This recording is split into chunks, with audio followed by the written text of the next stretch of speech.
সর্বোচ্চ অগ্রাধিকারপ্রাপ্ত প্রকল্প বাস্তবায়নে মেগা প্রকল্প হিসেবে উল্লেখ করে গত বছর প্রথম আলাদা বাজেট ঘোষণা করা হয়েছিল। তবে একমাত্র পদ্মা বহুমুখী সেতু প্রকল্প ছাড়া অন্যগুলো বাস্তবায়নে খুব একটা অগ্রগতি হয়নি। নিজস্ব অর্থায়নে বাস্তবায়নাধীন প্রায় ২৯,০০০ কোটি টাকার প্রকল্পে এবার বরাদ্দ থাকছে ৫,৫২৪ কোটি টাকা। চলতি অর্থ বছরে বরাদ্দ ছিল ৬,০২৬ কোটি। এ পর্যন্ত এই সেতুর কাজ শেষ হয়েছে প্রায় ৪৫%। প্রায় ৩৫,০০০ কোটি টাকার পদ্মা রেল সেতু সংযোগে আগামী অর্থ বছরে বরাদ্দ থাকছে ৭,৬০৯ কোটি টাকা। ২১,৯৮৫ কোটি টাকার মেট্রো রেল প্রকল্পে সরকার দেবে ৫,৩৯০ কোটি এবং জাপান সরকার দিচ্ছে ১৬,৫৯৮ কোটি টাকা।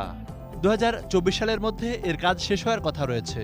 এতে এবছর বরাদ্দ থাকছে ৩,৪২৬ কোটি। কিন্তু আলটিমেটলি গিয়ে দেখা যাচ্ছে যে আমাদের এইগুলো হ্যান্ডেল করার মতো, ম্যানেজ করার মতো, ইমপ্লিমেন্ট করার মতো ক্যাপাসিটিতে গিয়ে আমরা মার খেয়ে যাই। প্রাতিষ্ঠানিক ক্যাপাসিটি আমাদের তৈরি করা উচিত এবং সেখানে কি অ্যালোকেশন কতটুকু হচ্ছে সেদিকেও তাকানো প্রয়োজন।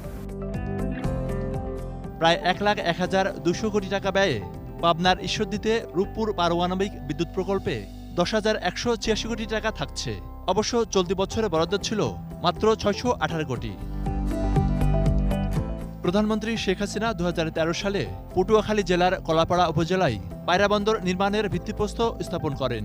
১,১৪৪ কোটি টাকা ব্যয়ে এই প্রকল্পের বরাদ্দ জানা যায়নি। এই বড় প্রকল্পগুলোতে কিন্তু আমরা এই দীর্ঘসূত্রিতা এফোর্ড করতে পারি না। সেজন্য ইনিশিয়ালি ডিজাইনের ক্ষেত্রে এবং বিশেষ করে এই ল্যান্ড অ্যাকুইজিশন এবং তার যে কস্ট হিসাব যেটা করা হয়, এখানে খুব কেয়ারফুলি এবং রিয়েলিস্টিক হিসাব যদি না থাকে তাহলে পরে গিয়ে কস্ট ওভাররান, টাইম ওভাররান হবে। বাগেরহাটের রামপালে বিদ্যুৎ কেন্দ্র নির্মাণের জন্য ব্যয় ধরা হয়েছে ১৪,৫৮৩ কোটি টাকা। এই প্রকল্প শেষ হওয়ার কথা রয়েছে ২০১৯ সালে। চলতি বছরে বরাদ্দ ছিল ২,৪৮০ কোটি টাকা। তবে আগামী বছরে এতে কি পরিমাণ বরাদ্দ থাকছে তা অবশ্য জানা যায়নি। কক্সবাজারের মহেশখালীতে ৩৫,৯৮৪ কোটি টাকা ব্যয়ে কয়লাভিত্তিক বিদ্যুৎ কেন্দ্র নির্মাণে আগামী অর্থবছরে ২,২২০ কোটি টাকার বরাদ্দ রাখার প্রস্তাব করা হয়েছে, যা গত বছর ছিল ২,৪০০ কোটি।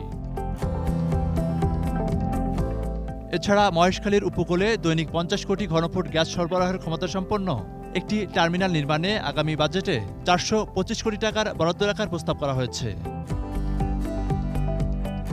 ১৮,০৩৪ কোটি টাকা ব্যয়ে কক্সবাজার দোহাজারী গুমতম রেলপথ নির্মাণে এবারের বাজেটে ১,৫৫৬ কোটি টাকার বরাদ্দের প্রস্তাব করা হয়েছে।